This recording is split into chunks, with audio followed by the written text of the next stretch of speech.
010102. Baiklah, di sini saya akan mempresentasikan hasil tugas saya yang berjudul Gangguan Kebutuhan Nutrisi Akibat Patologis Pencernaan. Yang pertama, anatomi dan fisiologi sistem pencernaan. Dapat dilihat gambar berikut. Dan selanjutnya, saluran cerna merupakan sistem yang sangat kompleks yang melakukan berbagai fungsi vital, yakni menerima, menghaluskan, dan transportasi bahan-bahan yang dimakan. Pencernaan dilakukan melalui perubahan mekanis dan kimiawi. Mekanis, melalui makanan dihancurkan melalui proses mengunyah dan peristaltik. Proses mengunyah memperluas permukaan makanan sehingga enzim pencernaan dapat bekerja dengan baik. Proses peristaltik adalah proses mengaduk makanan, menggerakkan gerakan kontraksi dan relaksasi dinding saluran cerna, dan makanan didorong ke bawah. Selanjutnya, proses kimiawi. Makanan dihancurkan oleh enzim-enzim pencernaan. Selanjutnya, pencernaan terjadi dalam saluran cerna dengan panjang 8 hingga 9 meter. Mulut, esofagus, lambung, usus halus, usus besar, rektum, anus. Selanjutnya, pengertian nutrisi. Nutrisi adalah segala sesuatu yang dimakan seseorang dan bagaimana tubuh menggunakannya. Nutrien adalah zat kimia organik atau anorganik yang ditemukan dalam makanan dan diperlukan untuk berfungsinya tubuh. Bila intake atau memasukkan adekuat cukup, maka nutrien disebut dengan nutrien esensial. Nutrien esensial terdiri dari karbohidrat, protein, lemak, vitamin, dan mineral. Pertama, karbohidrat merupakan sumber energi utama. Terdiri dari monosakarida, disakarida, polisakarida. Yang kedua, fungsi karbohidrat. Yang pertama, sumber energi yang murah, sumber energi utama bagi otak dan syaraf. Yang ketiga, membuat cadangan tenaga tubuh. Yang keempat, pengaturan metabolisme lemak. Yang kelima, untuk efisiensi penggunaan protein. Yang keenam, memberi rasa kenyang. Selanjutnya yang kedua, protein. Berfungsi untuk pertumbuhan, pemeliharaan, dan perbaikan jaringan tubuh. Dengan bentuk sederhana asam amino yang disimpan dalam jaringan berbentuk hormon dan enzim. Yang ketiga, lemak. Merupakan sumber energi yang paling besar. Dengan jumlah 1 gram sama dengan 9 kalori. Lemak yang dapat membantu pada suhu ruangan tertentu dengan asupan 35-40%. Selanjutnya, air merupakan komponen kritis dalam tubuh. Yang kelima, vitamin. Vitamin terdiri dari 2 jenis, vitamin larut dalam air dan vitamin larut lemak. Vitamin larut dalam air terdiri dari vitamin C dan vitamin B. Vitamin yang larut dalam lemak merupakan vitamin A, D, E, dan K. Selanjutnya, mineral. Mineral merupakan elemen esensial non-organik sebagai katalis dalam reaksi biokimia. Selanjutnya, metabolisme. Semua perubahan yang terjadi terus-menerus di dalam tubuh sebagai hasil aktivitas jaringan. Selanjutnya, proses suplai makanan ke sel tubuh manusia terdiri dari ingesti, digesti, absorpsi, transportasi. Ingesti adalah intake makanan dari lingkup ke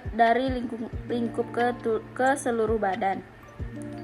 Yang kedua, digesti merupakan perubahan fisik dan kimia makanan untuk dapat diabsorpsi dengan bantuan enzim dan koenzim atau diatur oleh hormon dan syaraf sehingga menjadi SIM. Yang ketiga, absorpsi. Proses masuknya partikel zat makanan dari saluran pencernaan ke dalam pembuluh darah dan limpa. Keempat, transportasi. Proses masuknya zat makanan yang larut dalam lemak maupun air ke dalam sel. Baiklah, faktor yang mempengaruhi kebutuhan nutrisi terdiri dari status kesehatan, kultur dan agama, usia, jenis kelamin, pekerjaan, status sosioekonomi, pilihan pribadi, faktor psikologis, alkohol dan obat. Selanjutnya dan terakhir, kesalahan informasi dan keyakinan terhadap makanan. Selanjutnya, gangguan kebutuhan nutrisi pada manusia. Yang pertama, kekurangan nutrisi, kelebihan nutrisi, obesitas, malnutrisi, diabetes mellitus, hipertensi, penyakit jantung koroner, dan kanker. Berikut dapat dilihat penilaian dari status nutrisi. Pertama, terdiri dari pengukuran antropometri, bisa dilihat dari BMI atau Body Mass Index dengan rumus BMI sama dengan BB per TB kuadrat.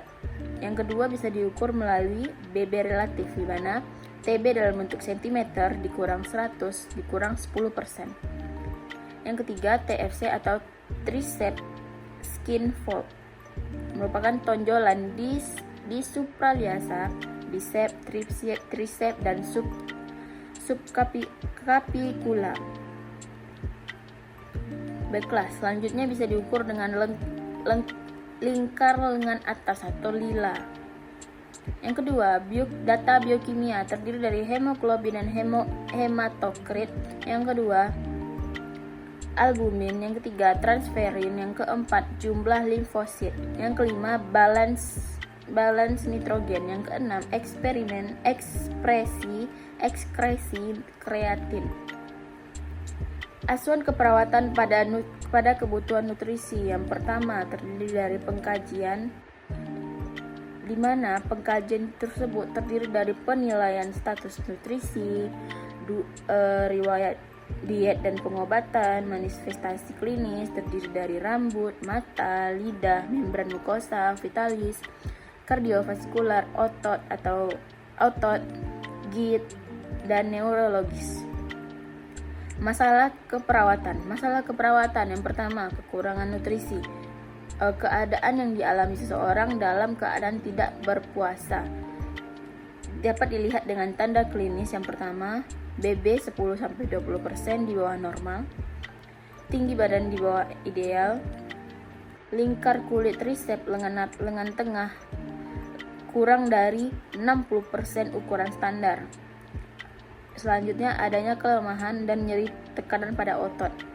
Kalau pada kelebihan nutrisi, di mana keadaan yang dialami seorang mempunyai risiko kenaikan BB, penerusan BB, akibat asupan kebutuhan metabolisme secara berlebihan dengan tanda klinis BB lebih dari 10% berat ideal, obesitas lebih dari 20% berat ideal, lipatan tricep lebih besar 15 mm pada pria dan pada wanita 25 mm. Adanya jumlah asupan yang berlebihan dan akibat menurun atau monoton. Dan ada lagi yang terakhir, obesitas. Masalah pada penurunan berat badan yang mencapai dari 20% lebih berat badan normal. Dan malnutrisi merupakan masalah yang berhubungan dengan kekurangan zat gizi yang tidak sesuai dengan kebutuhan nutrisi atau kebutuhan tubuh.